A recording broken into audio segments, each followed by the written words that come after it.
You pack your lunch every day. You cancel Netflix, Hulu, and the gym membership you never used. You haven't bought new clothes since last winter. And at the end of the month, you still only have $200 left over. The most famous personal finance book of the last 30 years says that is exactly right. The Millionaire Next Door. 3 million copies sold. 2 decades of financial advisors recommending it. An entire generation of advice built on its findings. Its message is simple. The really wealthy are not who you think. They do not live in mansions. They drive used cars. They skip the designer clothes. They live quietly and just keep accumulating. The researchers found that the average millionaire saved about 20% of their income year after year. Not 50%, not 80%, just a boring, consistent 20%. And over decades, that built real wealth. But here is the number that got buried on page 12. The average household income for those frugal millionaires? $131,000 a year. In 1996, that is roughly $260,000 in today's dollars. The book mentioned it. Nobody who recommends the book ever does. Here is why that changes everything.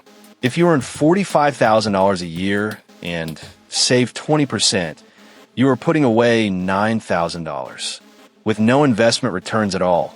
Reaching $1 million takes 111 years. The discipline is there.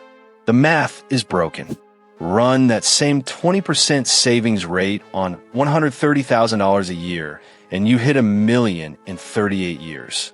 Same percentage, same behavior, just a different starting number. The frugality did not create the wealth. The income did most of the heavy lifting. And here is where the study's real problem lives. It only talked to people who became millionaires. Nobody went looking for the millions of Americans who lived just as frugally their whole lives. Clipped coupons, drove old cars, skipped every vacation, and still died with almost nothing. Those people do not get a book deal. That is survivorship bias. Picture studying Olympic athletes to find out what creates champions. You find they all train 10,000 hours. So you conclude, train 10,000 hours and you will make the Olympics. But you never counted the people who trained just as hard and never made the team. The frugal millionaires in that book are real, but they are a statistical anomaly, a rare overlap of high income and disciplined saving. For every one of them, there are thousands of people who followed that exact playbook and stayed stuck. Frugality is not useless. It is genuinely important, but it works like a multiplier. It makes a solid income grow faster. It cannot transform a tight income into generational wealth. You cannot save your way out of a math problem. What you actually needed was 2 levers, not 1. What comes in and what goes out. That book only handed you a wrench for one side of the equation.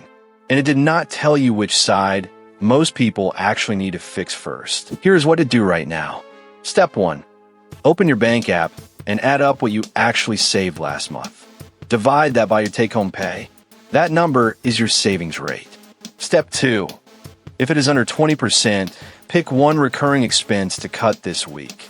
One subscription, one charge you forgot about. Step 3. If cutting everything still does not move you to 20%, your income is the real problem. That is the diagnosis the book never gave you. The book was not wrong. It was just incomplete. It described people already earning more than 90% of Americans and handed their story to everyone else as a universal blueprint. A blueprint only works if you're starting from the same place.